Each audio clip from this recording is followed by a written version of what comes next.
So this video lesson is all about ratios. I'm going to start out with figuring out what a ratio is, how to define a ratio, and then talk about these things called equivalent ratios. But first we've got to figure out what is a ratio. And we're going to use an example to discover what a ratio is, and then from that draw on a definition from it. So we're going to pretend like we have a bag of Skittles. And within that Skittles, we've found 12 red Skittles, 12 green, 9 purple, 11 orange, and 15 yellow. So now within that bag of Skittles, we can talk about a few things and compare certain colors of Skittles to others. For example, we had 12 red Skittles in a pack where we had 12 green Skittles. So we can say that in one pack there's 12 red Skittles, 12 green Skittles. In ours, there's one red Skittle for every green Skittle because they have an equal amount. We also had 9 purple, and if we wanted to compare that to the number of orange Skittles, we had 11. So 9 purple Skittles to 11 orange Skittles. And we can also compare, we've got 15 yellow Skittles, and those 15 yellow Skittles we can compare to the 12 green Skittles that we had. And all of these are examples of ratios. And this is because a ratio is really just a comparison of two numbers. It's not, even though we wrote it as a fraction bar here, it isn't the same as a fraction. It's not 12 red out of 12 green. It's a comparison of the number of red to the number of green. But a fraction bar is one way that we can write a ratio. And so we're going to take the same ratio, 12 red to 12 green, and write it in 3 different ways. The first way is with a colon. And this is one of the more common ways. And this is just saying that in our particular bag of Skittles in this circumstance, there are 12 red Skittles to 12 green Skittles, and that is the comparison we have between them.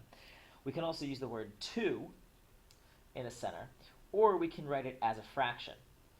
Now later on we will want to write ratios as fractions as we move on to more complicated forms of ratios like proportions and eventually percents. But for a ratio itself, there is no difference between writing it as a colon, as a word, or as a fraction bar. So we can also talk about these ideas of equivalent ratios, ratios that represent the same value. And if we look particularly at this ratio of red to green, we can see some examples here of things that would represent the same comparison. We have 12 red to 12 green Skittles. Now if we split the bag entirely in half, we could have 6 red, or perfectly in half I should say, so 6 green Skittles. Now this comparison says that we have the same number of red Skittles as we do green Skittles. So the comparison 12 to 12 is the same as the comparison 6 to 6 because 6 to 6 represents the same value, 6 red to 6 green. Similarly, if we were to compare in a different bag of Skittles that we had 10 red to 10 green, indicating that we had the same number of red as we did green again, 10 to 10 is also another way of representing this same comparison. Although the most common way of representing this comparison is as 1 to 1, because for every 1 red Skittle, there's 1 green Skittle. And so these equivalent ratios, even though we haven't shown it here, more or less work the exact same way that equivalent fractions do. Now, if you need some review of equivalent fractions, go ahead and look at the video lesson for simplifying fractions. But they operate exactly like equivalent fractions do. As long as we multiply and divide each number by the same amount, we will be able to get the same kind of ratio. For example, if our original ratio is 9 purple to 15 yellow, we divide the purple number by 3. As long as we divide the yellow number by the same amount, we will get an equivalent ratio. 3 purple to 5 yellow is actually the same as 9 purple to 15 yellow. And as we said before, 12 red to 12 green is the same as 1 red to 1 green because we've divided red by 12 and green by 12. So unlike fractions, though, in equivalent ratios, we are allowed to have decimals or fractions in the ratio. Now, that's a little bit awkward if we try to put a fraction on top of a fraction bar, but if we have the colon or we use the 2 notation, then we can have a fraction there. But for example, 9 purple to 15 yellow, which we saw just before, divide by 3 will give us 3 purple to 5 yellow. And now let's divide by 5. We can do that. It will give us an equivalent ratio. In the bottom half of this ratio, in the second number, we are now at 1 yellow because 5 divided by 5 is 1. But on the top half, we are at 0.6, 6/10 of a purple Skittle.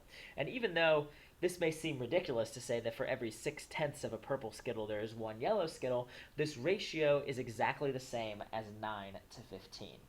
0.6 to 1.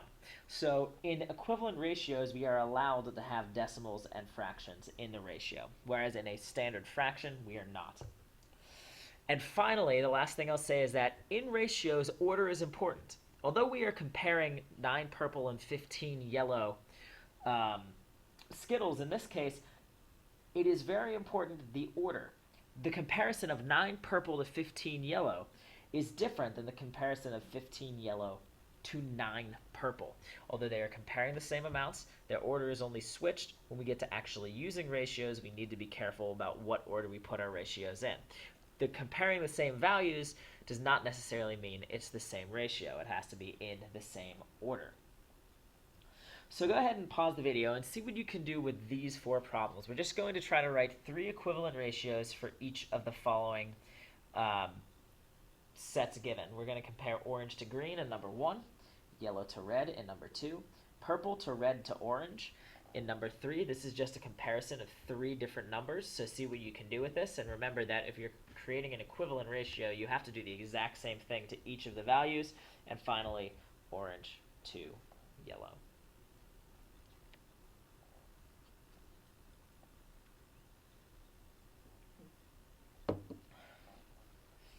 So for orange to green, if we look at these numbers specifically as they are in this Skittles bag, the orange to green ratio is just 12 to 15. Now, that is one ratio for orange to green. Now we can find a few equivalent ratios, and I can only give you a few examples here. If you find an example that is not one that I give during this explanation, recognize that it may still be correct, because you may have multiplied or divided by something that we didn't go over here. So if you multiply by 2, then you end up with 24 to 30.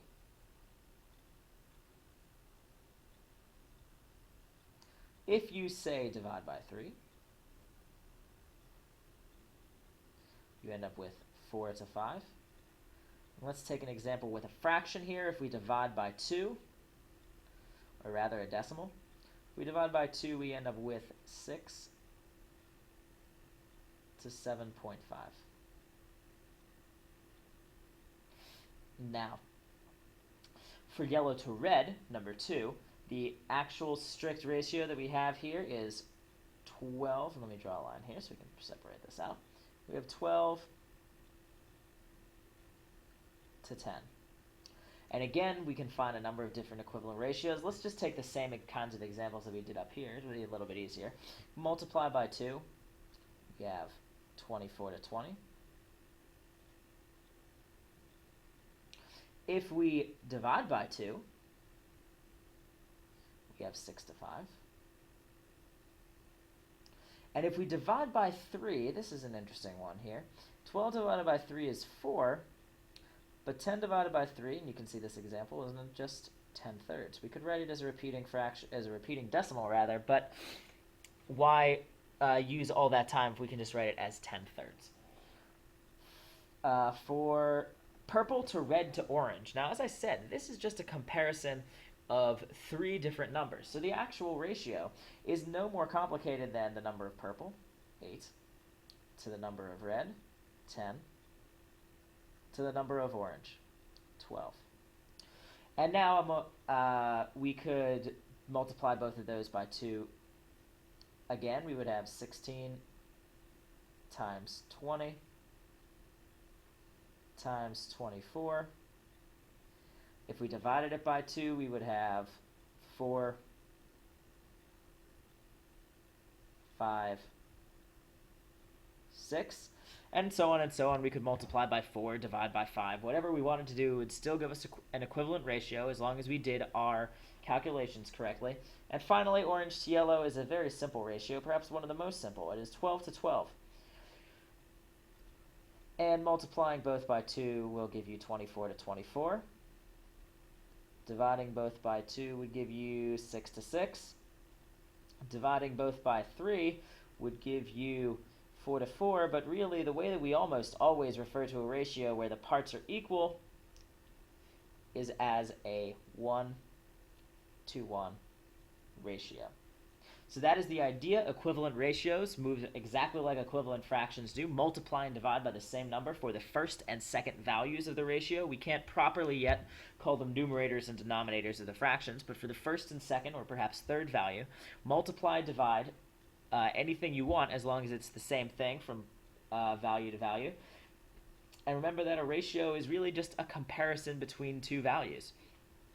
In this example we've gone through, we compared the colors of Skittles that we have, but you can compare anything you want as long as you are comparing two similar values.